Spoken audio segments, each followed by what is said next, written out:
Ladies and gentlemen, good evening, and welcome to the Clash in the Commons, tonight's Bulldog Wrestling matchup. Before we get started with the varsity matchup, we're going to have 4 JV matchups. The first being a 120 matchup. From Gary, Draven Climber, and from North Platte, Ty Davis.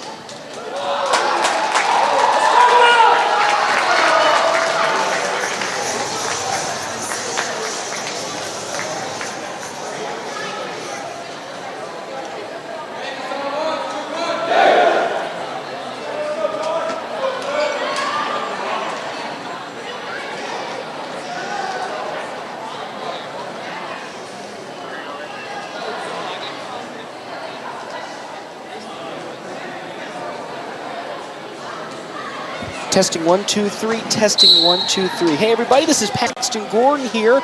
We will be getting underway with our coverage of the Clash in the Commons for varsity at the conclusion of junior varsity. So our coverage here of Clash in the Commons will begin varsity at the end of these 4 junior varsity matchups. We'll see you back here in a couple of minutes.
Our second JV matchup, another 120 weight class.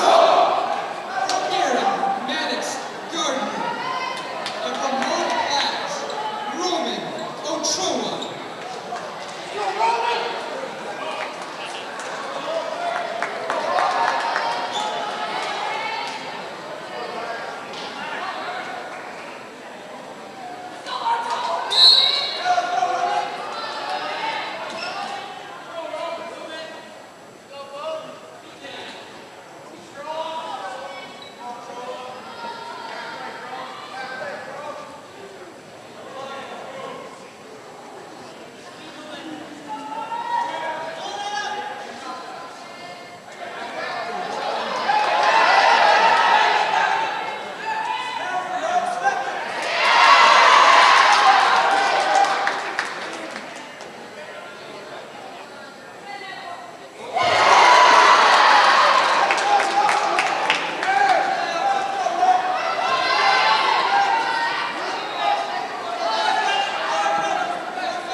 This is Paxton Gordon here with the North Platte Post Sports Network, and I'm joined by a very, very special guest. It is head coach of the wrestling team.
everybody, here to high school wrestling. It is the Clash in the Commons. I'm your commentator here today, Paxton Gore, joined by Bernie Madison here as we get into the last junior varsity matchup before varsity gets underway.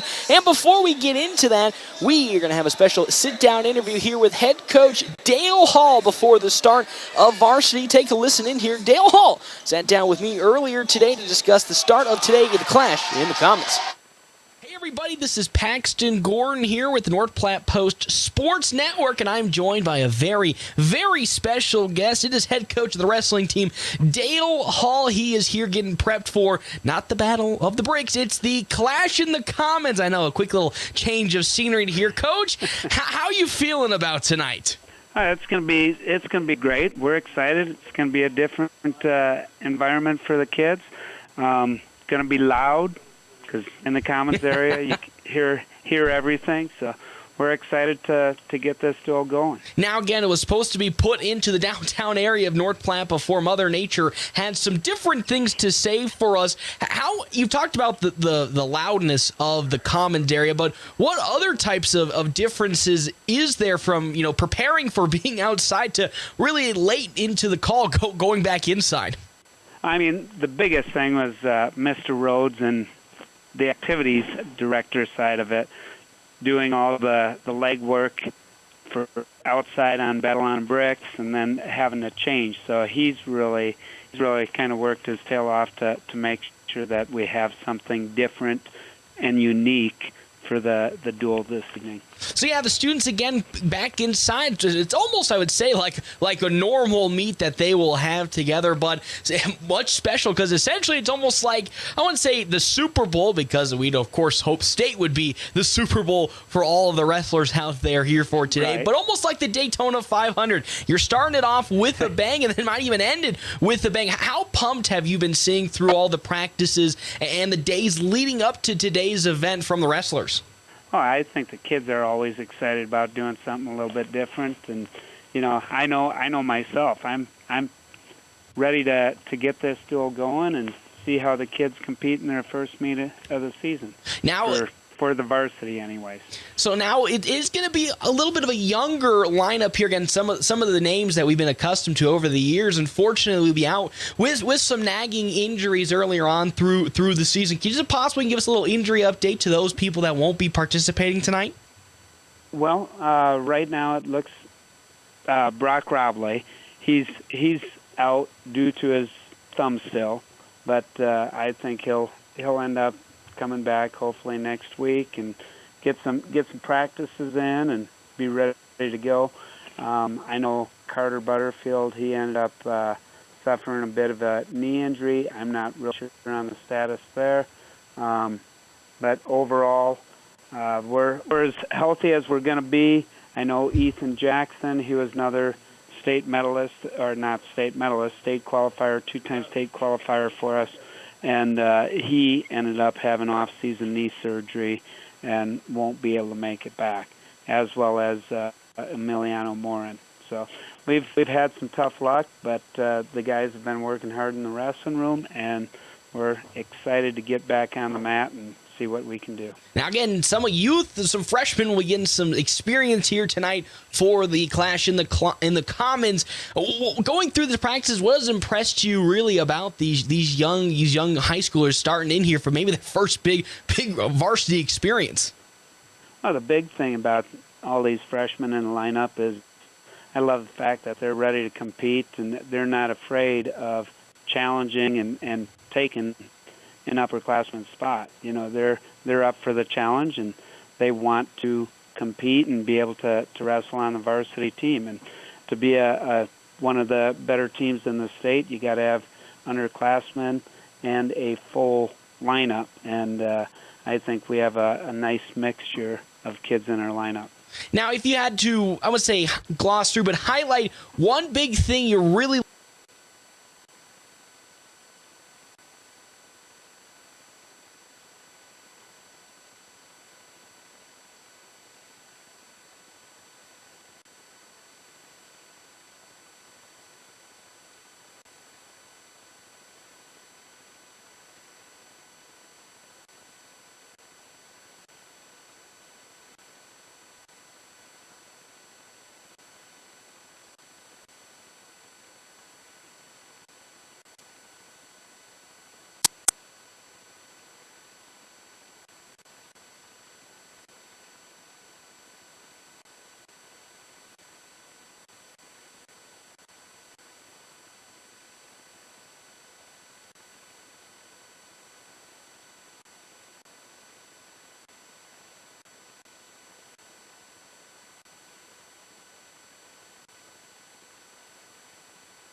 Welcome back, everybody, here to North Platte High School. It is the Clash in the Commons. I'm Paxton Gordon. We are doing awards here and then have lineups for the senior squad. So we'll step away and listen in to the award winners here in just a couple of seconds. Assistant coach each year for being the assistant coach of the year.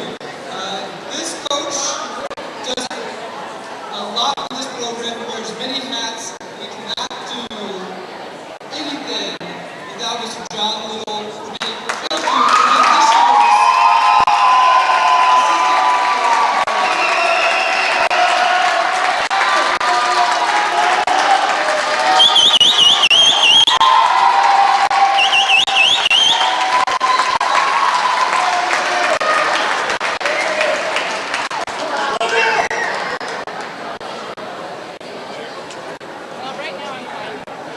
Also, before we get started, the Bulldog store is open. If you'd like to get your Bulldog merchandise, the Bulldog store is open, located to your right underneath the office.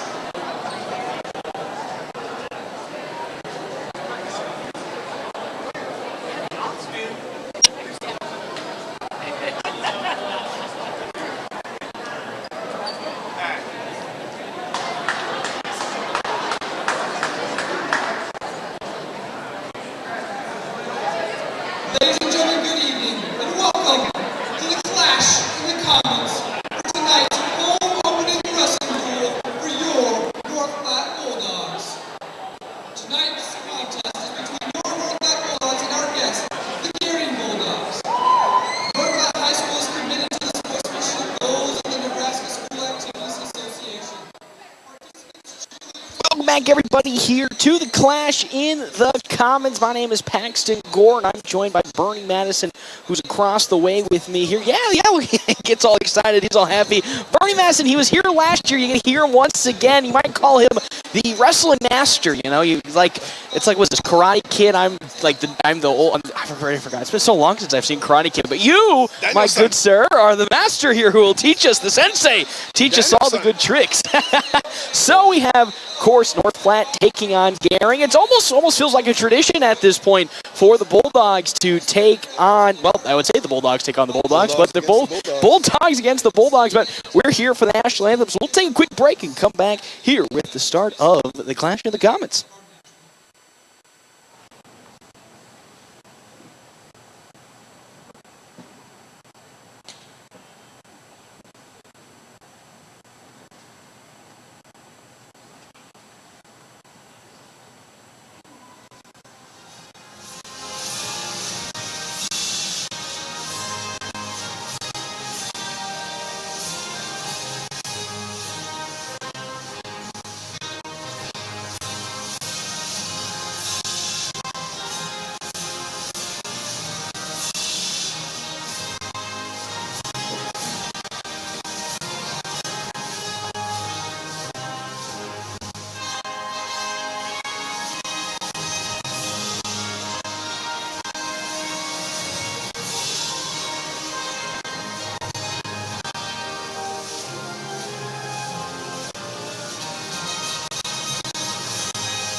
The playing of the national anthem, Paxton Gordon once again here with Bernie Madison, getting underway for the first matchup of today for wrestling. It's going to be of the young variety, Brody Pittner taking on Frost Wallace at weight class 106. Brody Pittner, the sophomore, 24-21 record overall through his high school career, and then one Frost Wallace, freshman, has yet to have his career get started. Well, this is his first career start here for the side of the Gehring Bulldogs. It's going to be interesting because it's Bulldogs on Bulldog action here, so you have to watch out with who is who. But of course, I have the experts. Better expertise than I am. He's the Batman, and I'm his Robin for today. One great old Bernie Madison. Bernie. You know, you wish it was outside. It's almost like a tradition for it to be out on the bricks. But here in the Commons, it just feels almost like we're at home. Yeah, two things on that.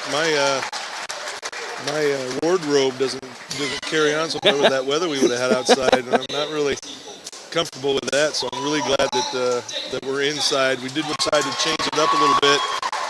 Instead of just going to the gym, we decided to bring it in and have it in the Commons area where the kids have their lunches inside, right in the main entrance right here. And it's pretty neat little atmosphere for the Bulldogs versus Bulldogs. That's what you love to see. Garing and North Platte, the first meet of the season between these two, specifically for some of the younger guys who are missing a few of the variety of the older variety. I didn't even see one.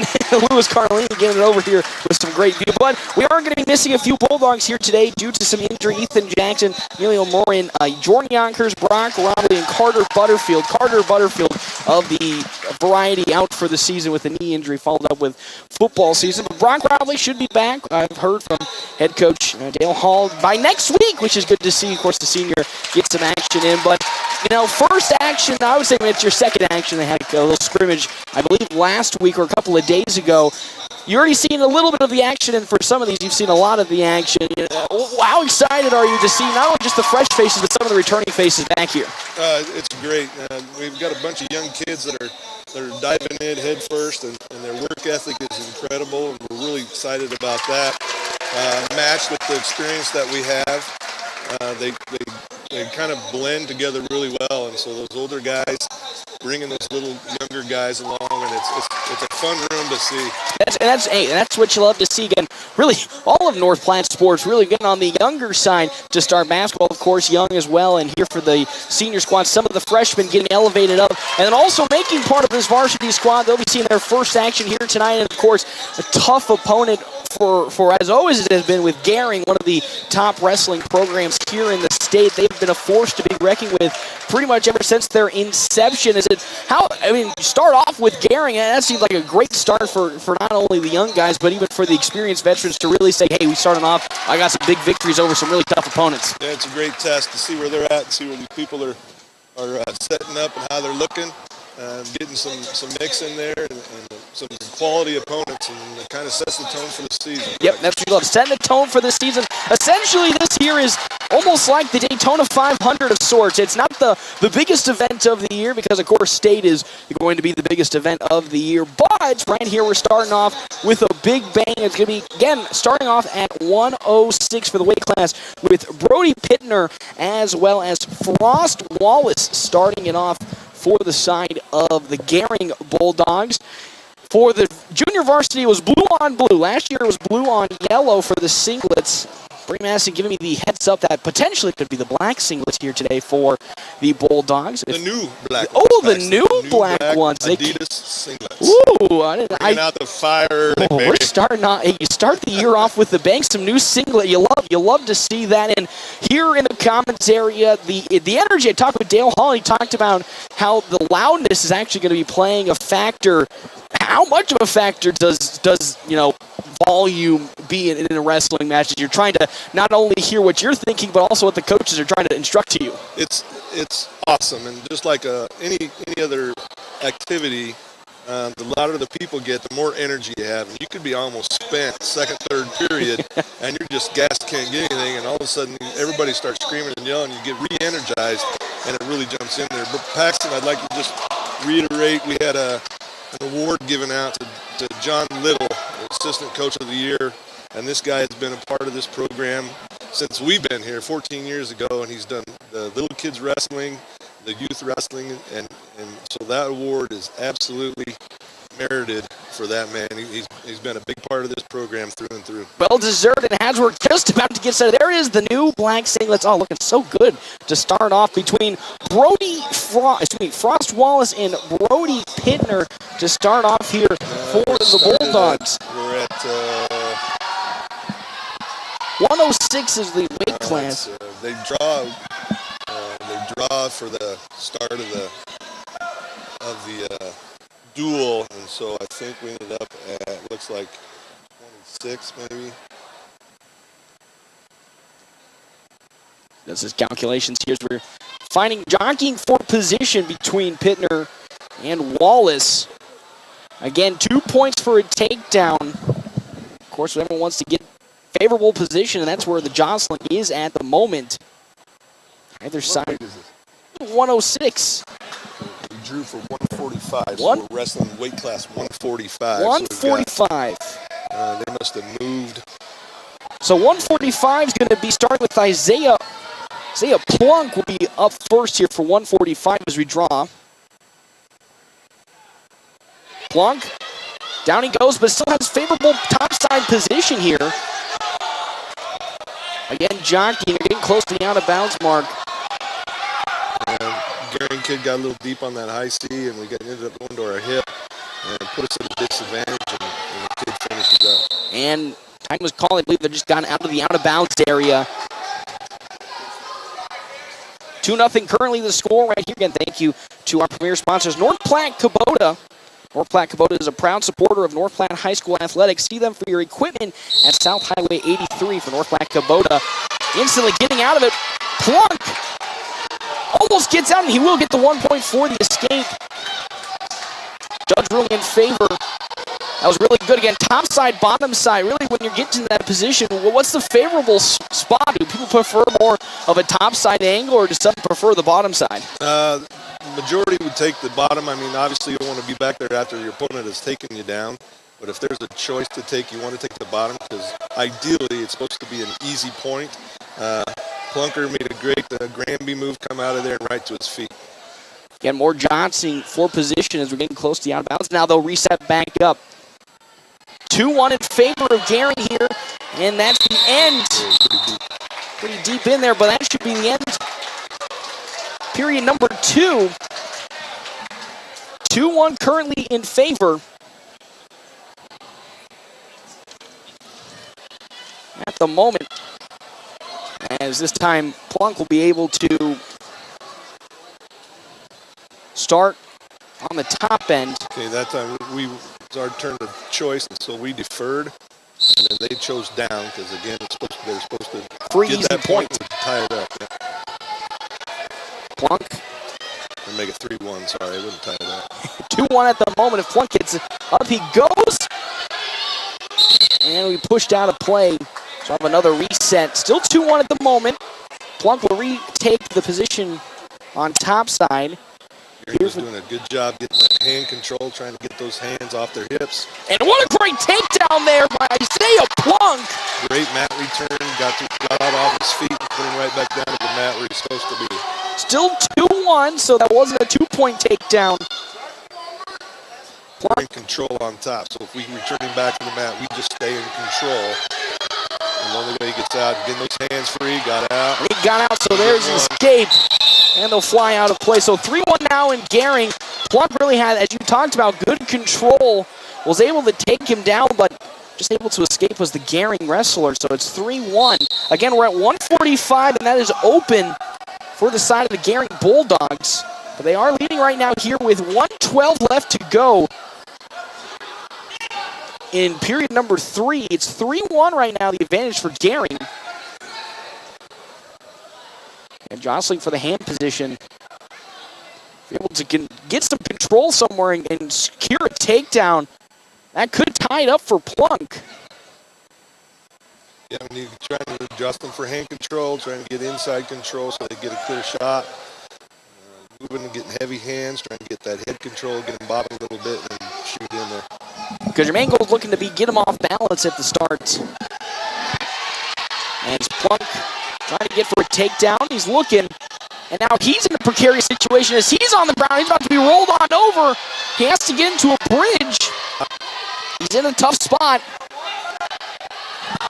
Plunk trying to fight out, and he's trying to reverse it. He's now got better position, and he's able to get up and escape. It's 5-1 currently in favor. Off their back, Barraza from Garing did a nice job getting us to our back. Great effort and wherewithal to not stay there and get right to his feet to get that point, which could come in pretty big in the third period. So it's 5-2 right now. Plunk got a point for the escape, but got taken down by Joseph Barraza. So now it's 5-2 as Plunk in the downward position. Little elevator move right there. Got him right to his back. Keep that hip down. Trying to get him to roll over, but Got his 2 for the reversal from bottom to the top. so it's 5-4 now after reversal as Plunk still trying to get that shoulder down from Barraza, but it's 5-4. Much getting closer here to start period number 3. He's getting a little high. He's doing a good job of controlling that far wrist. It's called a cross wrist ride on top. And he's trying to get those elbows free and maybe trying to get a tilt here. Maybe even a wing would be nice. He's trying to secure that left arm. The time's going to be called. And now we're going to reset back up with Barraza back on the bottom. Plunk trailing by 1 here. It's 5-4 here to start the duel. The clash in the Commons moved from the bricks due to weather. 6-4 now as we go back up to top in standing position as Plunk trying. He's able to bring him down, but now finds himself in a tough position. Trouble right there. He's got to fight off. And he gets called for the pin. He tried to get advantageous on the takedown, but put himself in a precarious situation. And Barraza will pick up the victory here at 145 to start off. We opted to cut the young man from Gearing, get on our feet because we were down 1 and hadn't turned him. So a takedown would have tightened it up. So that's why we went to our feet. And Barraza did a great job of takedown right to our back. Put the grapevines in, and not much you can do after that. Yep, and then largely for Plunk, because he got trailing by 1, trying to go for the takedown, got himself in a precarious situation, and then just fell on his back. Couldn't get bridged up, both shoulders down, and with that, the fall goes the way of Gehring. That would be, I believe, 6 points, right? Since it was a pin, so it'd be 6-0 right now in favor of Gehring.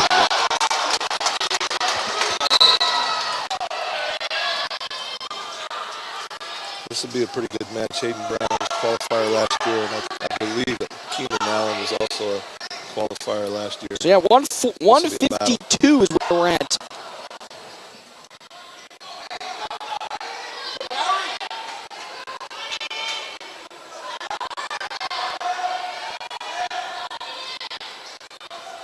Kind of feeling their way, a little hand control, trying to get head position a little bit if they can with their hands.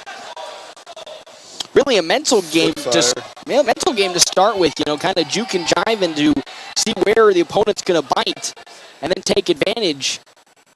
Yeah, you see it in boxing, everybody trying to feel each other out, see what's going on, what might work, what might not work, and then try and go with your setups from there. As we get further and further into the weight classes and higher, is there as a takedown there going to be pushed? Nice. On out, Keenan Allen driving in on Brower. And we got pushed out of bounds. Hayden did a good job of flipping those hips and getting passed by. As we have a blood time. So I gotta say, as we get further and further into the weight classes, they're just do the strategies start to change up a bit, or is it really just still boiled down to trying to get them off balance or get that control inside? Yeah, most of it is. The bigger they get, the more upper body throws kind of things you're going to see. You can every now and then get some pretty good quick guys at the bigger level, but the smaller guys are more technique and angles, and the bigger guys are more strength. So we got a timeout right now for Keenan Allen. And at 1:52 taking on Hayden Brower, North Platte, a blood timeout. With 1:03 left to go here in period number 1. Right now, about the girls, they introduced the girls wrestling team. Their first place they got in that Hemingford meet yesterday. That's right. The first year of girls wrestling, and I heard it was a very successful trip down there. Starting off 18. That's a huge number for year number 1. 20 total girls will be competing in wrestling. 2 currently out with injuries, so they had 18 go down to Hemingford. But really great show out for the first year of girls wrestling. Absolutely, and this, you get down there, and every one of those girls is their first time on the mat ever. So, I mean, in the competition level, I imagine some of them probably wrestled some youth meets and things like that. But they went down to Hemingford, got back some hardware. Love some hardware to put into the trophy cabinet. And now we get ready again to resume here underway. 1:03 in the first period. Nothing here at class 152-8. Hayden Brower taking on Keenan Allen. And now jostling for position. Duck, finish, hard, go, run your feet. There he goes, as Brower is able to get it in. He gets the shoulders down on Allen. Are we looking at a pin? Still fighting as Allen's doing a great job of bridging. Brower's gonna get it. Brower got the 2-point takedown and then successfully gets the pin on Keenan Allen. Great explosion to get the lower body in control and then just wrap all the way up Keenan Allen. We're now tied 6-6. Little duck there, finished, kept the fish hook on his neck and hit the outside leg, elevated that, got the kid to his back, and then finished in a little bit of a cradle to Finish it off. 6-6 at the moment as we now head on to 160 with Ryan Fox and Brazen Hackert.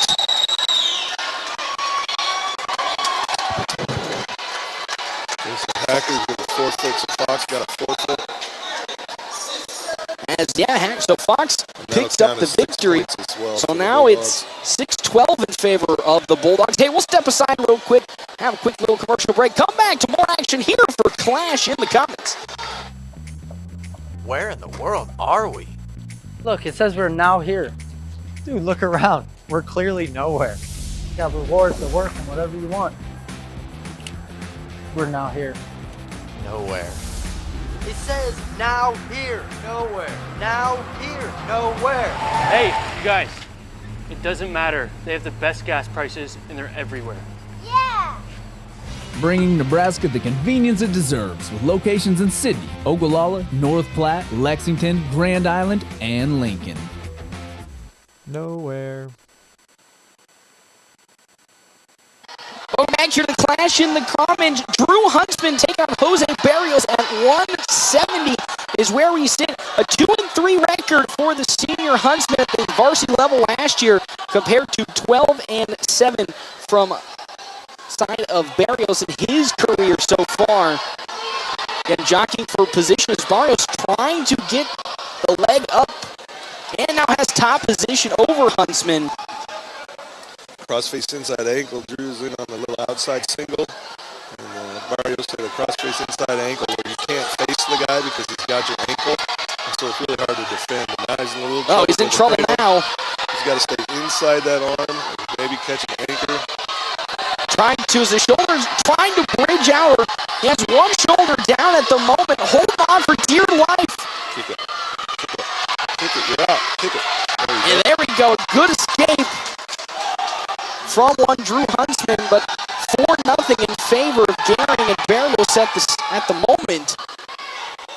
As Huntsman still on bottom position, trying to crawl his way out, but Barrios really working to a firm position, and now Huntsman able to reverse it. Trying. Now he's got it. He's in there. Oh, as Barrios was in a scary situation, scary waters for Gehring, was able to work his way out, but that's a 2-point takedown for Huntsman. Nice little inside elevator with that to blow that kid over on his back. And Barrios will get the escape. So it's 5-2 now in favor of the Bulldogs here in this match at 170. And time's called as there's the end. Period number 1. Thank you again to our premier sponsors here for today. Fat Dogs, you are here now. You can join the Fat Dogs rewards and earn points for every dollar you spend, plus free monthly prizes for all awards members as Huntsman pushing the top position as Barrios able to get up easily and escape for the 3-point. 6-2 now in favor. Got to circle to that. He gets that. See how his Barrios has his outside ankle? It's really hard to face that, so you want to try and circle to that so you break that pressure away and pull that leg in, but it doesn't look like he's going to get it done. He's not going to be able to get it done, so now Barrios takes over top position. It's 8-2 now in favor. Getting close to a majority decision. 6 points right now The point spread is between 8 and Hands, 14. chin. Come out front. Barrios might try like a twister, maybe even a chancery. And there it is, Chancery. Gets it. Got around the head and underneath the arm, and just kind of swung him to his back. Huntsman really trying to make sure his shoulders both aren't touching in that time. Barrios will get both shoulders down, and that's called. So now we're tied right back up, 12-12 here. At 170 as Jose Barrios takes up the victory. We'll step aside once again for a quick break. Come back more here for the Clash in the Commons. Now's the time to get a great deal on the powerfully versatile Kubota M7, featuring up to 170 horsepower, superior loader lift capacity, easy-to-use controls, all-day comfort, and your choice of a 30x15 semi-power shift or Kubota variable transmission. Right now, write it off a lot and write it off your taxes while getting the Kubota M7 tractor for 0 down and 0% APR for 60 months plus $8,000 loyalty cash reward.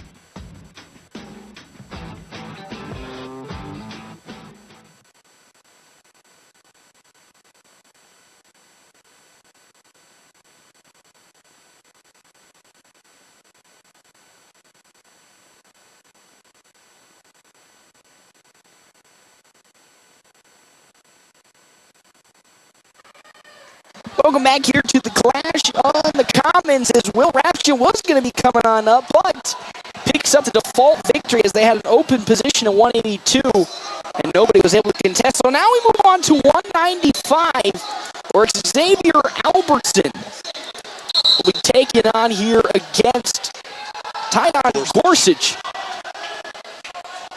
This will be a battle with Gorsuch as a qualifier from last year. They actually met on the bricks last year, and Gorsuch was ahead, and then Xavier caught him in a throw and ended up hitting him. So this will be a fun one to watch. So this is already almost a rivalry at this point between these two teams, as Gorsuch trying to exact revenge after having a good lead or handle on last year's match, where Albertson was able to pick it up. But so far, again, we're getting further and further into the weight classes, now more about power, trying to use that to your advantages, fighting for inside leverage. Still here in period number 1. 110 left as there goes Albertson. He's able to get down Gorsuch. A 2-point takedown, but Gorsuch able to keep on up right and sort of turns those shoulders down. So, but Albertson in a really good position right now. The Gorsuch kid, a little too much pressure coming in. Xavier's got great hips, and ended up lateraling to the mat. He's riding on top right now, trying to get some hand control, work a half. He's got a chicken wing, it looks like, on the right arm. He's got waist control. He's trying to get that wing in. Trying to get a shoulder and elbow, high elbow. There's his wing. He's got to get that wrist trapped, pull that wrist in, and go right over the top. And go sideways. He's working. Top. Put your hips over there. There's his hips. So they're starting to go a little bit. If he can keep that shoulder right by his ribs, there we go. Now Gorsuch went into a bridge for a second, but was able to cross out, but trying to come off his back. So elevate that far elbow and get his head up off the mat. Those are his anchors, so he can try and get pinned.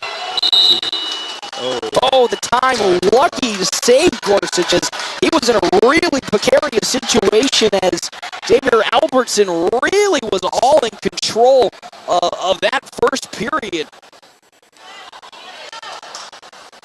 Now we get set here for period 2. It's in favor of one Xavier Albertson at 5-0. He'll take bottom position again, looking for that easy escape for the free point.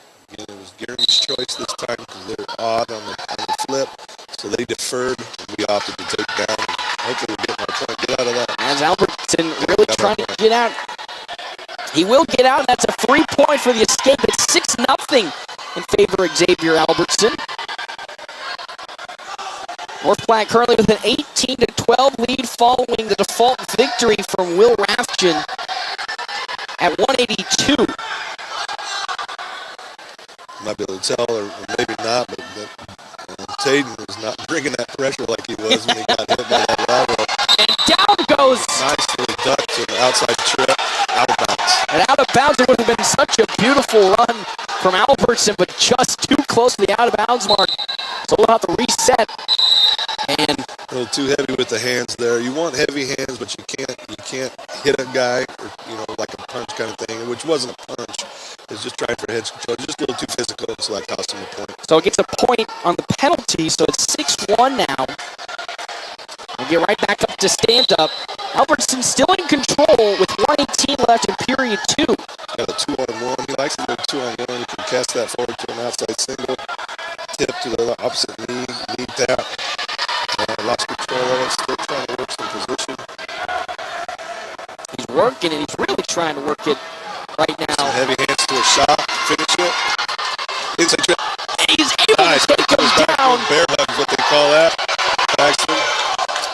Got off his back. Had the bear hug all set in, but just unfortunately, Gorsuch able to scurry on out of that awkward position he was facing himself in. Little Greco moves. Greco wrestling, you can't attack the legs. So that little bear hugs, step right in the middle, try and lock those hands up right behind his back and bend him back. And we've got time, I believe that's for stalling. Actually stalemate, because there's no improvement from either wrestler. So they'll call a stalemate and they'll put it back in the middle to referee's position. So Gorsuch will be on the ground this time with Albertson in top position. 8-1 in favor of Xavier Albertson. So far, it's been absolutely dominated here in period 1 and 2 for Albertson, almost the exact opposite of last year. As Gorsuch able to get up, looking for the escape and the point. They will give him the 1 point. Out of bounds. So he got through his feet, and then he went out of bounds, so he will get that point. You're right past it. So it's 8-2 now, but still in favor of Albertson. 12 seconds left to go in period 2. 7 seconds now left. Albertson trying. 1 second, and that'll do it here for period 2. It's been all Xavier Albertson here against Tatum Gorsuch at 8-2. It's funny, it's almost the exact same opposite situation as last year. Yeah. Now here in period number 3, Albertson really been using his weight and power well. Yeah, we got to kind of like with us, we don't want to create a whole bunch of pressure where he can put us to our back from our feet.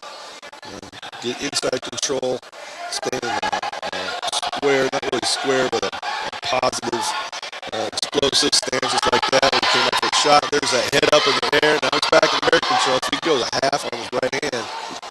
He's trying to take him down. Mat return here, kind of yield for the takedown. Foot prop, you can hit a foot prop. Really tried, but Fish that foot. tried super hard, but then lost balance and lost control. 8-2 still in favor of Xavier Albertson. Back in that bear hug situation, watch the throw. And there's it, down he goes. Nice. One shoulder is up at the moment. I think he's going to stay there for a while and kind of catch his breath a little bit. They're both pretty tired, so he's not in a real hurry. It's a great position to be in. You have the lead. There's no sense of trying to make anything crazy happen. Just kind of holding right there, get your win back, get those, make sure you secure those back points, and then go back to work. 13-2 now in favor of Albertson. He had 2 points for the takedown. And then for the near fall as well. Again, Tatum trying to get that hand control. As you probably could see, Xavier was grabbing the foot, so he couldn't come up to a stance, which is a good counter to that hand control move. 13-2 as Albertson will retake over top position. 35 seconds left here in period 3. Gorsuch. That's a roll. Looks like he's looking for a roll though. Tatum. We need to break him down to the mat. There we go. Get him to the mat where you can do a lot less from that position. If he's up on all fours, then you can do switches, you can do escapes, you can do stand-ups, all kinds of stuff. Stalling. We got things for stalling on that because we're kind of riding the hips out. We're supposed to try for improvement, side-to-side movement, try for a tilt, try for a turn. We're kind of staying in the middle on those hips, and so we got things for stalling. 13-2, still in favor of Albertson, trying to roll him over. That cross bear skin. Trying for a little stack. Unsuccessful on. He's got him on at least one shoulder. There's your half. Get out there and run it. It's a little deep. Albertson taking down Tatum Gorsuch 13-2. It really was all dominated from Albertson. He really had a lot of good, and the thing was he was able to get Gorsuch down on the ground and really just take control, technically sound on over. He didn't get the pin, he was oh so mighty close, but really just a technically sound match between these two. Absolutely, and something you look for, especially with early matches like this, is not getting yourself into trouble. And so he's in pretty good control the whole time. A little couple spots there you're leery about, but for the most part, you're happy with that performance. Is that something you see maybe more from the freshman, is getting into trouble a little too easy, try overextending a lot more? Absolutely, and that comes with mat time. And Xavier's a senior, and so he's been on the mat quite a bit, and those freshmen haven't been on a lot. You really do need mat time for experience, and you can feel those kind of things, Paxton, you know what I'm saying? You can kind of feel that pressure. So now we're here at 220 with Peyton Timmett. Peyton got a forfeit. So Peyton got the forfeit yet again, so now it's 12-30 in favor of North Platte. So we're here, Dominic Descent at 285 with Alex Sabal. Descent 10-6 on the year. Sabal with no records he's coming into, Gary, this year. Dom, just a sophomore, came along really well last year. He only weighs like 212. He could wrestle 220, but he had to weigh in within a weight class to wrestle heavy, and so he weighed in a little bit above. But he's not a real big heavyweight. He's got great feet, and he's really excitable as a wrestler. He gets into there and he battles people. So again, as it's a range of weight limits and weight classes, as he's on the lighter side of 285. How does that will play into him both positively and on the downside? Well, positively, just quickness. You get an advantage with your good feet and having to create angles and things like that. Obviously, when you get into referee's position and things like that, when you get a bigger man on top, it gets harder to get out, and you exude a little bit more energy. But so hopefully, you try to stay out of those situations. Set for a trip. As Sabal throws down Descent, but he's able to get right back up. So no points for the takedown. Still nothing here with 45 seconds left to go in period one. Here in the clash of the Commons. Careful there, everybody get big over another slap. Again, trying to get hand position on the back of the head. Outside trip. Descent went for it. He's almost there. Couldn't get it latched in, so another thwart off defensively. Good on Alex Sabal to be able to get it out of a almost scary situation with 14 seconds left to go here in period one.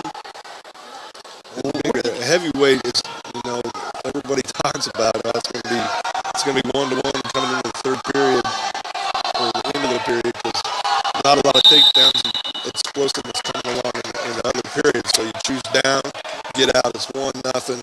Third period, the other guy chooses down, gets out. But these two guys are kind of getting after it, so we're going to have some excitement, I think, in the next couple minutes. Very aggressive as on the bottom goes Alex Sabal again.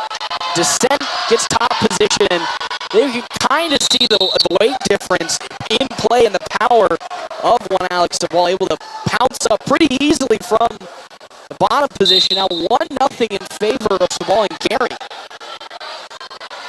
Keep working on angles here, I think. That was a pretty quick stand-up. Like you said, size quite a bit to do with that. This kid looks really strong. So hopefully we can create some angles and get a takedown to help us get through this match. Descent really trying to get that leverage and the hand control to throw the weight around of one Sabal. He may be larger, but that also means when he gets off balance, he'll be going down. Here in period two, 1-0 in favor of Gary. But North Platte leads overall 30-12. Another outside trick attempt. They're both trying to get that inside control, which is good. Gary kid just got blamed for stalling. He hasn't tried a whole lot on his feet. And good rest we have in Snell. And those guys are doing a good job. And that'll cost him just the stalling. The next stalling will cost him a point. So it's actually 1-1 now at the moment. As Descent. A little trouble here. Our head's down. We got to get that chin hand that's on our chin and get that out. In some trouble, but Nice he gets feet. right back up. Nice feet. That's just a really good technique. was As you big. said, he was in some major trouble. His head was in a lock, and he was looking to be taken down. Was able to recollect his balance and fly out of it. They did go out of bounds, so they will reset, but Dominic Descent, the young sophomore, really showing some good technique as we're tied 1-1. Yep, that was scary. Dom did a good job flipping his hips and getting back to his feet to get out of that trouble. Either side, again, really battling for that inside control. It looked like for a couple of seconds ago, that Alex Sabal was able to get it, but 1-1 with 22 seconds left, and we might, and Set really trying to get some sort of leverage. At the moment, 13 seconds left, and yeah, we talked about maybe stalling coming on the side of Sabal last time. As we're getting further and further, again, all the energy being expelled. Either side just trying to take a break as Descent almost getting going for the leg sweep. Yeah, overtime, like I mentioned, and like I said, these guys are moving around pretty good. But heavyweight match, 1-1, going into the fourth period. Now here's the scary situation with Descent now on the bottom. Sabal was able to get him quickly, and Descent. They're going to wrestle this out in overtime. They wrestle this out, and then the Deering kid, Alec, will have an opportunity to go down as well. So it's 2-1 now in favor of Dominic Descent, who's able to easily escape from bottom position. Now once again fighting for wrist control and just inside leverage. Yeah, inside control, well passing. And that really seems to be the game for Descent. Even though, again, he's on the lighter side of the heavyweights. Almost had it, but they're going to fly out of bounds and reset. But you'd love to see the aggressiveness from Descent. Even at a lower weight, you can see his explosiveness at some points catching off Alex Sabal. Yep, you want to keep wrestling. Ideally, you'd like to get a takedown and make it so that escape doesn't hurt you if he does get an escape like he had before. So you still want to wrestle aggressively, but you don't want to get in any trouble here. Again, now this is the situation of, do you push for that takedown, but then you open up an opportunity once again? Could a penalty come from, trying to go for the leg sweep, behind like that, or is that just a common technique? Nope, yep, you can foot prop, you can trip. Just go good. Uh-oh. Trouble. Out of bounds. Out of bounds. Yet again, Descent has moments where he gets in trouble, but is able to keep just enough balance to be driven out of bounds and reset in top position. He's got good feet. So here we go. Fighting for that inside control passing, trying to make things work. Need to snap a little bit here. They're both kind of hanging. I think they're both getting a little tired. They're kind of hanging. So a little snap might create some angles for you if you can get that done. Descent has been trying for the snap the last couple of tries now. Hasn't been able to do so. Sure. He's able to get down. Oh, that's huge. That's 2 points for the takedown, but up and free goes Alex Sabal, so it's 4-2, but that is huge for Dominic Descent. Yeah, we take down and get his escape. We still have the lead. And Sabal trying again. We just got there first time. So now, Descent, and that'll actually do it. Dominic Descent picks up the victory in a huge heavyweight matchup at 285. Descent, the much lighter opponent, that late takedown, able to finally get Sabal off his feet. So now it's 12-36 in total score. We'll step aside for a quick break and come back to more action here in the clash of In the Comments.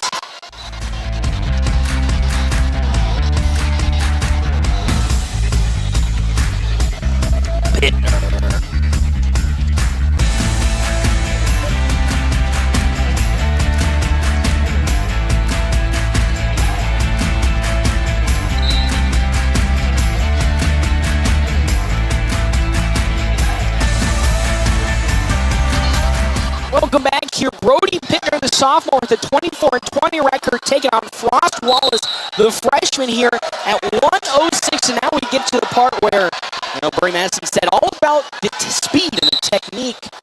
And much smaller opponents taking each other on. Those cat-like guys. I was never a cat-like guy. Nah, never was I Always either. a big guy. Pretty stealthy for a fat guy. Could blend in very well. As down goes Pittner, trying to get leverage inside, but gets pushed out of bounds. Got a little fireman's technique right there at the elbow and trying to get pretty much like a high steel where you keep the elbow and get dumping to their hip. But Frosty did a good job getting out of that. Great explosion down low from Frost Wallace as he was able to on to Pittner. Actually does get the takedown, so it's 2-0 in favor of Frost Wallace at 106 for Gehring. Road got a little bit on his heels on that takedown, so it's hard for him to sprawl. So we need to get better technique, get those hands in front, and that won't happen again. Brody will get out. Pittner, again, a 24-21 record last year for the Bulldogs. Sophomore, so both these guys still really young in their high school careers. Pittner had a moment there he could almost gotten out, but thrown immediately down by Wallace, who has top control and really is trying to turn on over to the backside. Brody Pittner. And Frosty's running that tight waist. He's a pretty lanky kid, so that goes all the way across his waist, almost to the opposite hip. And when you get that kind of pressure and control, it's hard to loosen those hips up to get to the takedown or get to a stand-up. So hopefully we get some hand control and get that waist thing going and get some space to make some moves. We always talk about the weights and technique, but we also haven't talked about just overall length in general. You know, what are the advantages for being a shorter lengthwise wrestler, and then the advantage of a longer length wrestler? Yeah. Like I said, Gumby guys we call them because they can bend and wrap and stretch, and so we call them Gumby guys. But we got a stalemate there. Nobody's really improving, so we got a stalemate. They go back to referee's position. Right down low, so Pittner will be on the bottom with Frost Wallace on top. It's 2-0 in favor of Wallace with 2 seconds left in period 1. And that'll do it for period 1. So overall score 36-12 in favor of North Platte. A big help between some 2 open forfeits from Gehring. But thank you again to our premier sponsors for today, North Platte Kubota. North Platte Kubota is everything you need. Tractors, hay, farm implements, construction equipment, utility vehicles, mowers, and more. See them on South Highway 83 in North Platte as Pittner now takes the top position, trying to get a good headlock. Well, this is looking much better for Pittner, but on a 2-on-1, he's trying to work a tilt here if we can get him to his side. Little trouble, he's got to stay with him. Don't panic, come back around and get on top. Keep scooting.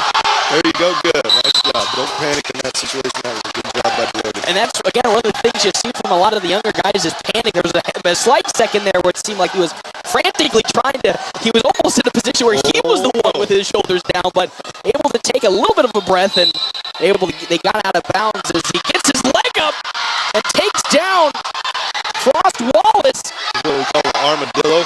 He's trying to go to a tilt. He rolled through, so his shoulders are up above. His back is exposed, but his shoulders aren't level or broken 90, so he doesn't get the points.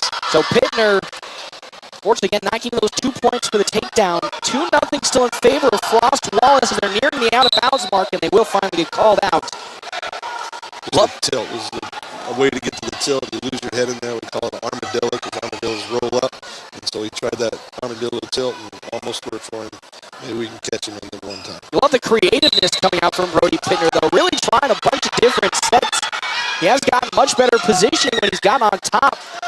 As Wallace getting rolled up again. There he's got it. Nope. Oh, he's almost got him. See, those Gumby guys, man, they just bend and stretch. Just bended his way out of the position. He had almost his shoulders down, but just somehow squirmed his way out. He's doing a great job of holding that 2 on that cross wrist right underneath there, and that's what gives him a chance to get that armadillo going. He can do a cheap tilt, just go right to his back without losing your head. But not a lot of force, especially with a longer, lankier guy. And unfortunately, though, Frost Wallace gets out. He'll get the point for the escape. 3-0 in favor of Wallace and Gehring. They trail in the overall at 36-12 here in the Clash in the Commons. We're at 106 with Brody Pittner and Frost Wallace. And another again Pittner.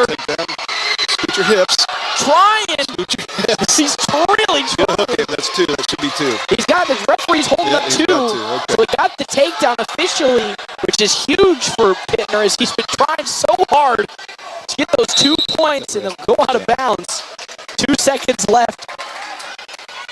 Good job keep moving on that takedown. If he stops, he gets in a little bit of trouble. He kept scooting those hips, and eventually got it back into control, so for the 2 points. So 2 seconds left. 3-2 in favor of Frost Wallace for Gehring. 106, but Pittner getting a takedown a few seconds ago, able to reduce this really close as referees talking with Pittner about the setup. Wallace. Got a little switch. And something that we like to see again from Pittner, his strengths really seem to be, even in top position, his firm control of getting Wallace to immediately almost get into his backside really quickly, just unable to really finish and follow through with that attempt. Yep. And one thing with Frosty is you went a little over the top on that switch. You're supposed to stay low and underneath. And so that's something I'm sure they'll work on when they get in the room. And this is going to be a good one. Again, still first big matchup for the years for all of these two guys. It's Pittner trying. He will get the 2 points for the takedown, so now Pittner takes the lead and rolls in the armadillo again. Just unable to keeping that wrist right there, so it's good. They're right. There we go. Right there. See how goofy those guys are? That's crazy. Back-to-back attempts where Frost Wallace was looking in trouble on his backside, but somehow bended his way out of the situation, and Pittner's probably sitting there going like, good Lord, what do I have to do at this point to pin Frost Wallace? But Pittner does have the lead now at 4-3 following his takedown. A great little shrug takedown to get him down his feet to get the lead. 1:18 left to go in period 3 again. And 1 point for, and they keep pointing to the elbows. To a proper start underneath, you have to have the palm on the elbow. You can't be in front. It gives the top guy an advantage. Same with the feet in the back. You can't like interlock their feet. You got to start properly, and it's just a ref. It's a pretty good crew. Got to flip that. Cost us a point. Cost us 2 points, so now it's 5-4 in favor of Frost Wallace. As we went right back up to stand up following a couple of those elbows. Again, just one of those things that young wrestlers can trying to work their way up. Yeah, and we got a point for the stalling, and then ended up cutting. And there's 2 again for Pittner on the takedown, so he retakes the lead and not going to allow Frost Wallace the escape as they go out of bounds. Even after that rough sequence of events. Go right to our feet again, I would imagine. Oh, no, we're going right back down here. With those cautions might get us in big trouble. So, coach was calling for it. So we're trying it again. Do an optional start. This is where you can diamond on his back, and you can go to an attack from there, or you can just cut him from there. Right there, he is going for that. And that time, ref stepping back in. Red. See, he's got to start right, too. That's what those 2 white lines are for. You got to have your hands above that and your knees below them. So there's 1 point easily for Wallace. So after the escape, it's 6-6. Just one of those little shrugs, a little slide by, little elbow pass right there to it. Oh, that was close. That was good elbow pass. And they're going to push each other both out of bounds. He's he's been successful on his takedowns. Now with 33 seconds left as Frosty gets the leg up. Like that. Wizard, keep your wizard. And now we're in He's okay. He's got that wizard on, so it's hard to score from that. Good counter with the wizard. Really good defensive counter, as you said, Bernie. Looked like it was almost going to be a takedown in favor of Frost Wallace, but was able to bounce out of it. And here we go yet again. Keep that wizard. And that time, Wallace gets the takedown for 2. It's now 8-6 in favor of Frost Wallace. He's got to get right to his feet. It doesn't look like he's going to get it done. Wallace, the lanky. That was pretty deep takedown. Yeah, the lanky freshman was able to really lock it in down low, and unfortunately Pittner was unable to get the turn and throw him down as he was hoping for. Himself went down, and that victory goes the way of Frost Wallace. So now it's 20-36, and that just seems like one of those last desperation moves where maybe got a little frustrated towards the end with all of those fouls being called in, and because of that, a little overzealous. Decision is only 3. Okay, so it should be 15-36 after the decision victory. So now we're at 113 with Ty Hannibor and Isaiah Murillo. And Ty Hannibor, part of the Hannibor family, well known here. The freshman taking on the sophomore Murillo, who was really strong at 22-8 last year. And Maria's a good wrestling family in the West. Most wrestling folks have heard about the Marias down there, over there. So this should be a pretty good one. It's going to be a clash of 2 Really formidable talents. And the freshman, Hannah got inside positioning, trying to flip over Murillo. He might. So close. Elevates that elbow. He can finish this. Oh, there he is with the bridge. There it is. Murillow's really trying. Murillo's doing a great job of arching, trying to keep those motions in different directions so he can't get the pressure on his shoulders. Hannaborg's got a really strong lock on that wrist and neck. I think that far shoulder, everybody got for a fall, but I think Murillo's got that far shoulder up, working back and forth. We're getting close here. There it comes. There it comes, and there it is!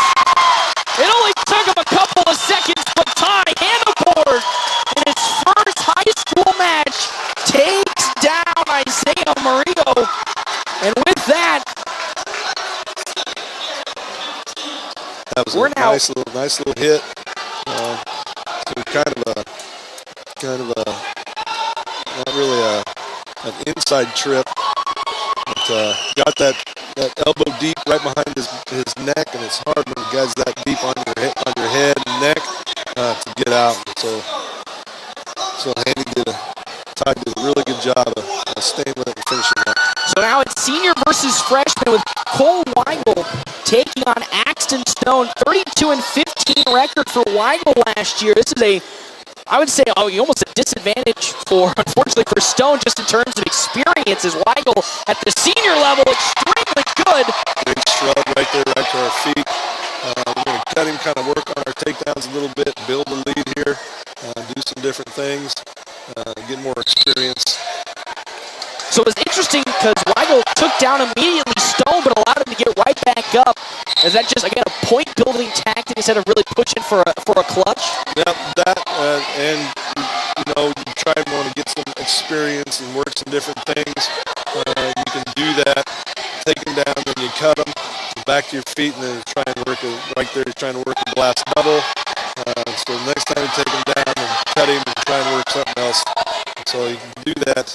When, as you mentioned, senior versus freshman, you don't do it to belittle a guy, you just do it to better yourself. And so that's kind of what's going on, I believe. So 1:04 left to go here in period one. It's 2-1 in favor of Weigel. And a 42-15 overall lead. Able to get on the backside and lock him in. He's trying to throw him down. And we get, unfortunately, out of bounds. So no takedown scored. It's 2-1 still in favor of Weigel. Here at 1:20. North Platte with the overall lead between these two teams. Bulldog on Bulldog here in the clash in the Commons. Senior versus freshman is Weigel again trying to establish control. Just really feel out the freshman Axton Stone. And it is first high school match for Gehring. Good battle now as they're trying to establish hand control. Is down. Stone tried to get the takedown, but the much more experienced Weigel is able to almost put Stone into a precarious situation. Had his wrists all tied up, but now they got out of bounds and reset up. Stoney's doing a pretty good job at trying to control wrists, so it's harder to get to your shot, to your takedown. Same thing, he's trying to get that inside control. We'll see if we can shrug past that or try and get the heavy hands. And we have Cole said something to the ref didn't like, so tossed him a sportsmanlike point. So 2-2 now. And again with the freshman Axton Stone, he's trying to go for the technical approaches. Weigel trying to take him down. That's the end of period number one. We're in period two now, but again, Axton Stone really going for the technical approach. Really, again, as Bernie Madison said, going for the wrist, not going for the flashy takedowns. And Weigel really exerting a lot of his own explosion. Now Stone will be down. The referee's position and trying to come to his feet. Cole got to keep him to the ground. Try and work a tilt or try and work for a pin or a fall here if you can. He's got 2 minutes to do it. He's got a wing, trying to get a wing and wrist. That's really hard to get out of. He's really got a lock in, but Stone able to stand right back up. And Weigel trying for the takedown. He's got inside positioning. And Axton Stone, the freshman, gets the point for escape. It's 3-2 now in favor of the young freshman from Gering. Was in a precarious situation, almost had, again, the chicken wing locked into Cole Weigel, but Stone able to, again, being very lengthy, wiggle his way out and got the escape. Yeah, Stone's showing some prowess for a freshman. You can tell he's been on the mat before. Youth and junior high, I imagine. He's being a stickler for old Wags. For old He's getting Wags. frustrated, and that happens sometimes. You got to stay within yourself and keep wrestling. Good things will happen.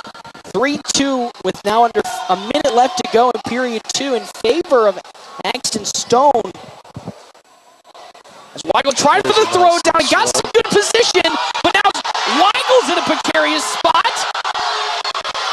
Able to get one shoulder up and now trying to transition it.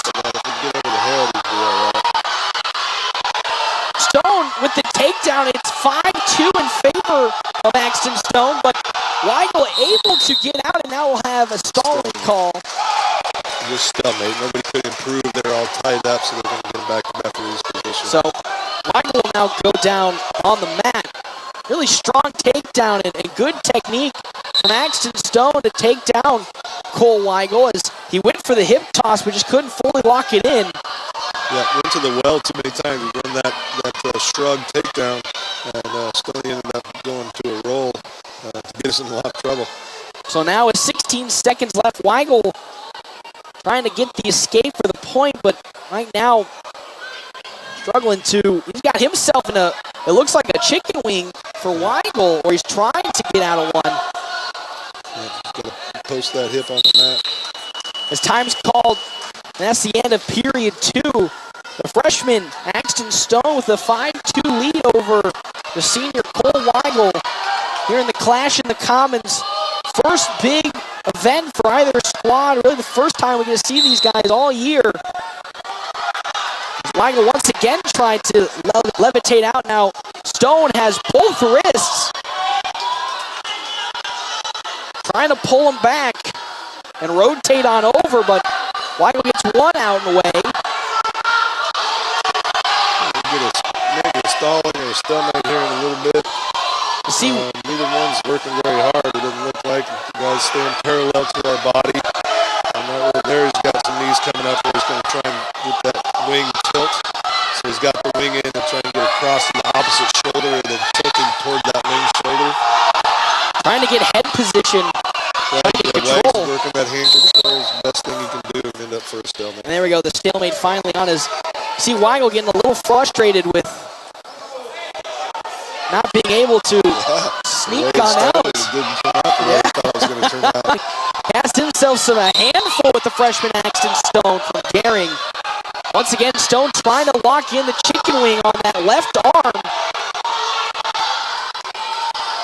And tilt him over, now trying to get head control.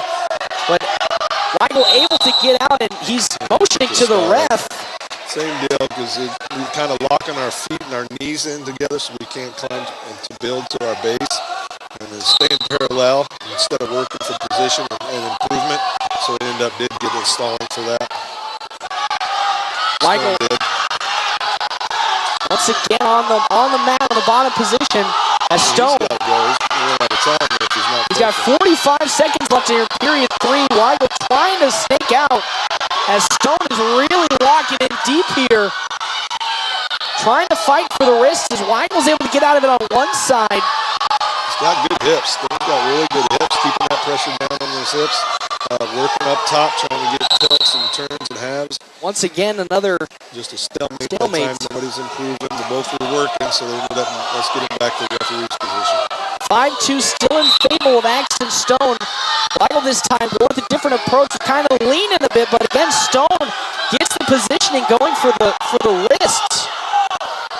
Yeah, be a little more explosive down there on that initial whistle, and kind of, I don't know if he's tired or what's going on, but Stone's got really good hips and doing pretty well, trying to get him a half going.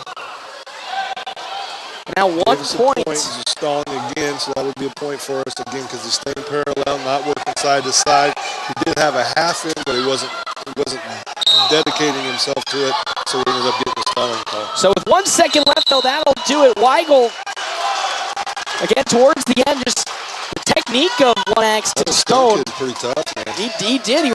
His technique, specifically in terms of getting locked in, and as you can see, Weigel not too happy about that result and what happened during the match. Maybe a little frustrated with maybe some of the calls, but he just give that up to one Axton Stone, who from period 2 onward was just extremely locked in from a technical sound position and just dominated on top, not allowing Weigel to really get any wiggle room. As we now move onwards to 126 for Clash in the Commons. Dayton Guy taking on Gabe Teppel. Nice little elbow pass, duck under, right to a crossface cradle. Senior Guy Bottom knee in the side. really locking it in. Guy to senior against the freshman. Get that shoulder down, bring that knee back to, there it is right there. Guy been 25-6, takes down the freshman in quick succession. So it's now 21-48. As that was probably what Cole Weigel was looking to do last time out, is easily Dayton Guy takes down Gabe Teppel, the freshman, and now we move on to 132 with Kirk Wilson taking on Jaden Hackert. Wilson, the freshman, and then Hackert, the freshman, both taking each other on. It's going to be a battle for their first matchups here in high school at 132. Westloss went well for Wilson. Got the varsity spot. They'll wrestle off every week and try and challenge each other, and that's how you improve. Iron sharpens iron, and so kids try to challenge each other and push each other. And Wilson got the win this week, so he's wrestling at this spot. Got a really good headlock and trying to go for that leg for the takedown. Great head in the well. See how his head's in his armpit. It's hard to get out of that. You catch that outside knee. You can't now rolls him over. Right tried to. Didn't finish the cradle. Lost his grip. Got the 2 points, though, for the takedown. Kirk Wilson almost got the rollover to get onto the backside for Hackert. Now pulling onto the arm, trying to get him into a chicken wing. He's got his boot in on the other side, leg right over there, trying to work that opposite hand and wrist. Ideally get to a guillotine where you put it around your neck and then swing to the head. Oh, now in trouble goes Kirk Wilson. Lost the leg. Just fight, get off your back, attaboy. There you go. So Hackert gets the 2 points for the takedown. Go right to the putting his boots in and that leg ride. And they got 2 points for a near fall, so it's 4-2 in favor of Hackert. But as we have a time called for, it looks like a blood timeout. As we will have a timeout for blood. But again, we talk always about the wrists and inside control, but Kirk Wilson with the foot able to lock it in and almost got the rollover, but stayed a little too long and got a little too over aggressive, and in doing so cost himself 4 total points. Yeah, he's in what we call a guillotine, where you have your right or left leg in, you're working that opposite arm to put behind your head. And he had it for a second there, and then lost the hook, his boot, and on the leg, and so that didn't leave him. The guy's already had his arm behind our head, got us in a little bit of trouble for those 2 back points, but he did a good job. Kurt getting off his back. So 48-21, the overall total score right now with North Platte in the lead, and 4-2 in favor of Hackert as Kirk Wilson gets right back up, and he'll get the point following the escape. Now 4-3. In favor still of Hackert of Gehring. Freshman on freshman action here in the Clash in the Commons. 20 seconds left to go here in period 1. As Hackert has wrist control right now. They're both battling for inside leverage. As down goes Hackert, and Hackert takes Wilson down. Don't let it get. There it is. There it is. Trying to escape from it. Put your feet. Hand control. As time is called, time goes out. Great defense. That was really good. Little takedown, kept his whizzer in. Actually got put to his hip. Didn't panic. We talked about that. It's hard to do as a freshman. Kept that whizzer in and ended up coming to his feet and not giving up the takedown. Jaden Hackert exploded and almost got the full takedown, but the hips, good placement from Kirk Wilson to avoid the 2-point takedown as, once again, Hackert might get it this time. He's really trying to stay alive and roll over. Paxton to get to that leg. He's got that leg hooked up a little bit. He's going to have to work his hips around, get the hips up off the mat. When we crocked that knee down, we got a leg hook though from the Garing kids. Got a leg hook on. Makes it really tough to get out of that. And trying, got again the leg hook. Is going to look to get the other leg and pull him on over. But reposition does Hackert, and that allows some breathing room. And now there's a turnaround. Crack it down, a circle to it, elevate that foot.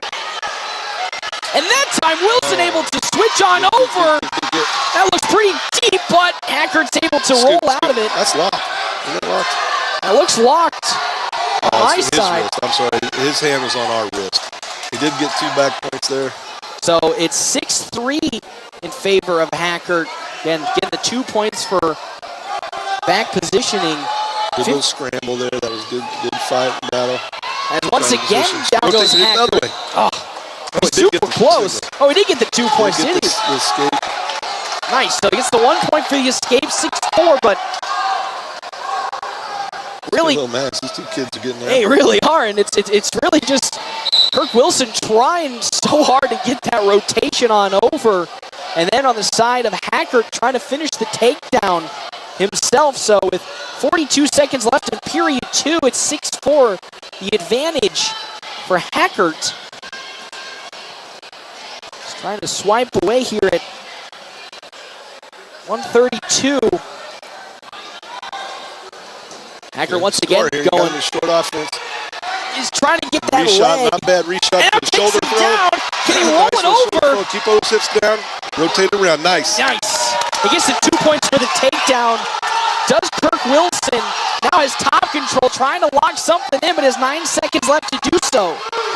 Get short time here to get a point or two, but 6-6 got that nice little shoulder throw for the takedown. Now we're in business. But that was super out. There you go. In the waning seconds, Kirk Wilson was able to get leverage and take down the other freshman, Jaden Hackert. So now we're tied up 6 apiece. Paxton Jaden's making me jealous with all this flowing locks. I was just about to say, my hair's grown out a little bit as well, but it's not to that level. I might have to get a cut soon, but he's got the locks. The flowing locks, making me jealous. It would look good out there if it was out in the open, but right now, good pressure. Kind of broke down. It's what you want to do on top. If the guy's in referee's position, you want to break him down to the mat, and you can start working things on top that you need to get done. 6-6 at the moment. Same deal. To break it down, control the wrist. I think I almost have something locked in. Got a wing on this side. Block that wrist over on the other side. Good fighting around, trying to again get that wing in so we can rotate him on over. Repositions. Right top. He's trying. He's got the position. He's got the wrist. He's got him right there. So close. Settle in. One shoulder. Keep that wrist. That's the toughest part to do. Nice.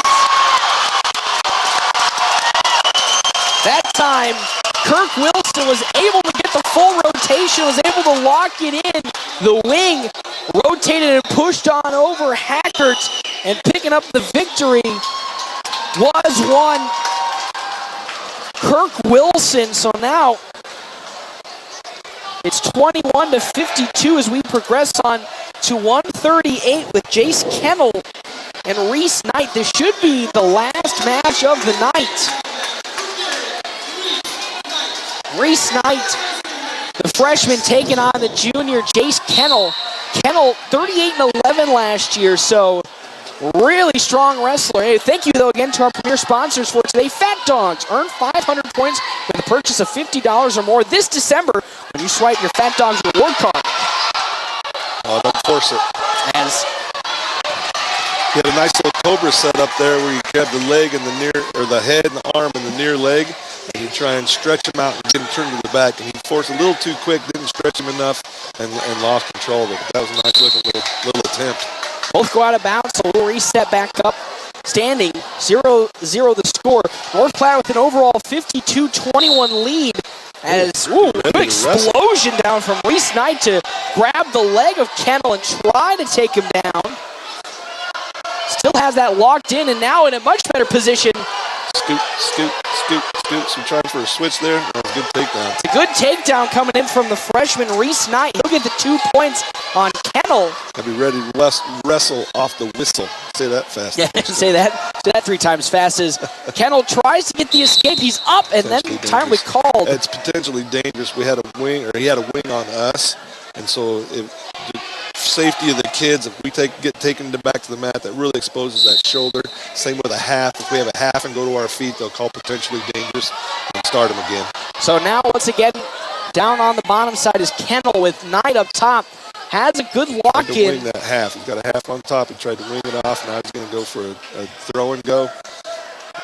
Trying to get the legs locked in, and that time Kennel is able to get away. Reese Knight trying to go for the leg to get it locked in for the takedown, but Reese Kennel able to get out of it. 2-1 though in favor of the freshman Knight. 26 seconds left to go in period number 1. Both trying to feel each other out here as we're getting to the waning seconds. As that time Knight went for something but stumbled a little bit. Now we'll get back up. Nice Knight really trying to favor that leg and will get another takedown. Good offensive explosion from one Reese Knight, the freshman. He really loves to go to the legs and flips on over Kennel. Good little Granby attempt right there. Just ran out of time. It was coming with 4-1 now in favor of Reese Knight. His explosion towards that leg is really catching Kennel off guard. It's now 2 takedowns almost in a row where he's gone for the leg. Yeah, he's a freshman, one Reese Knight. A couple freshmen in this Gearing crew is pretty tough. So we got some tough ones too. I mean, they're battling the boys. And the first big match of the season between either side. Really get to see the first look almost of either team. Right now, North Platte with the overall lead, 52-21. But here in this match at 132 between Jace Kennel and Reese Knight, it's Knight with the 4-1 advantage, trying to lock in and roll on over Kennel. He's got that half pretty deep, and he's got the spiral ride on the opposite side, inside the thigh. Keeps those hips in control. That's tough to counter. You could change it over, like get that half the other side, that gets you out. As Kennel is able to escape 4-2. Again, it looked pretty scary. He had a really deep lock in on the half, but Kennel, again, that junior experience, able to get him out of that situation. Stayed calm, didn't panic, and now just down 2 points. Looking for a takedown. Has to really defend the dive at the leg takedown from Knight. And really successful on his. Kennel himself kind of baited him into it and tried his own attempts, but now either side back to feeling each other out. Yep, trying to jockey for position here. Again, you can tell that better position, ready for that shot, that low single that he's working on us. Good block, nice heavy hips. Got a whizzer in, trying for a far side ankle. Got a good lock in. Does Kennel, but they're back up now. Kennel trying to get something, had some control, but they both escape out. 4-2 in favor of Knight, the freshman.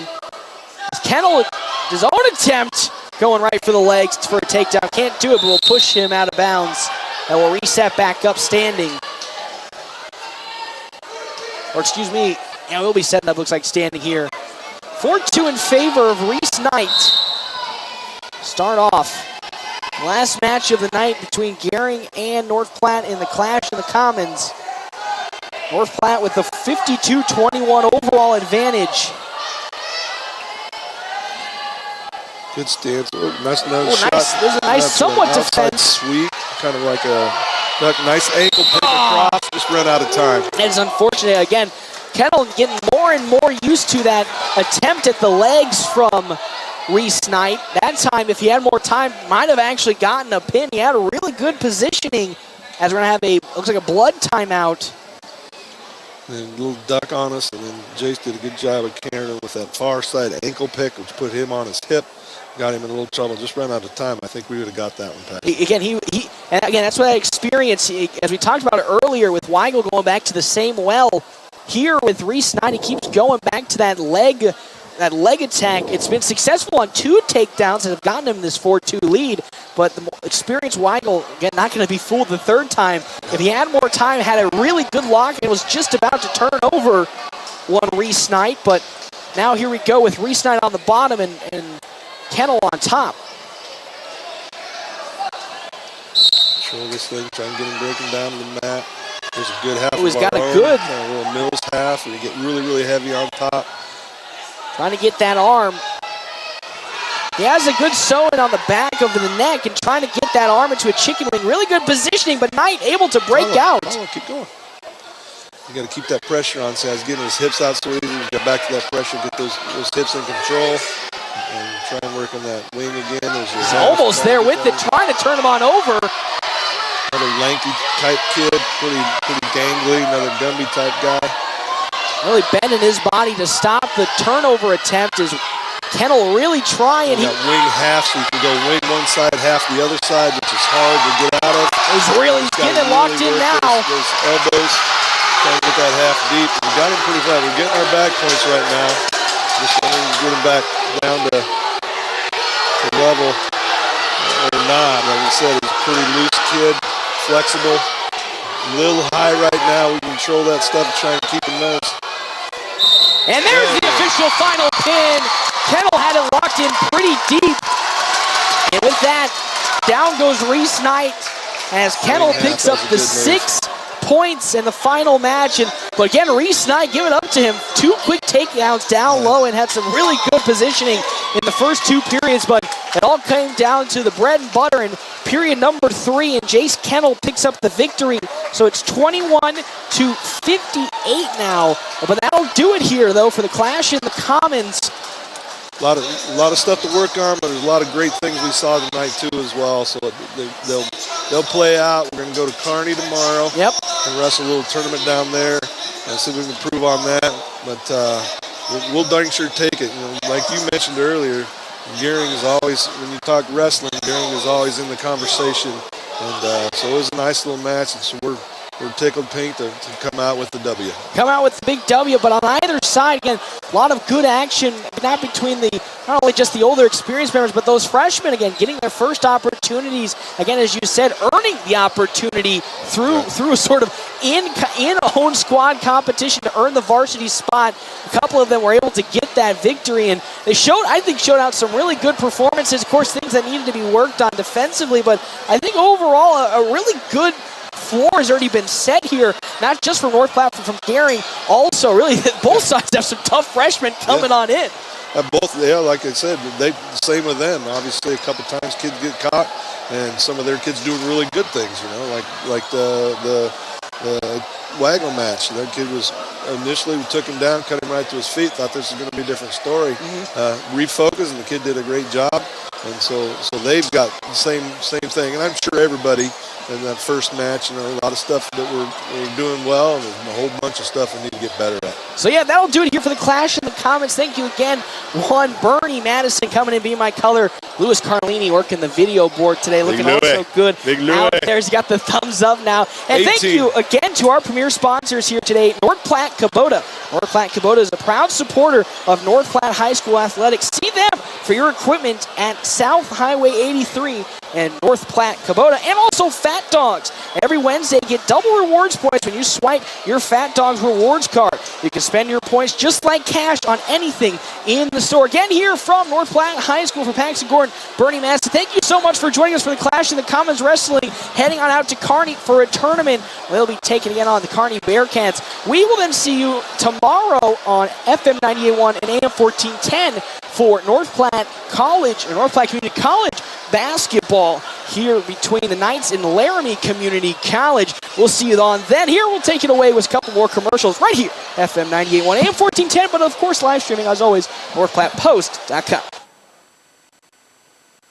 Now's the time to get a great deal on the powerfully versatile Kubota M7, featuring up to 170 horsepower, superior loader lift capacity, easy-to-use controls, all-day comfort, and your choice of a 30x15 semi-power shift or Kubota variable transmission.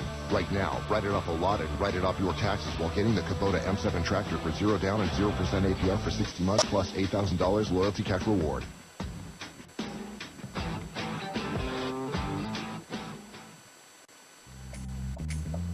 Where in the world are we? Look, it says we're now here. Dude, look around. We're clearly nowhere. You got rewards to work and whatever you want. We're now here. Nowhere. It says now here, nowhere. Now here, nowhere. Hey, you guys, it doesn't matter. They have the best gas prices and they're everywhere. Yeah! Bringing Nebraska the convenience it deserves with locations in Sidney, Ogallala, North Platte, Lexington, Grand Island, and Lincoln. Nowhere.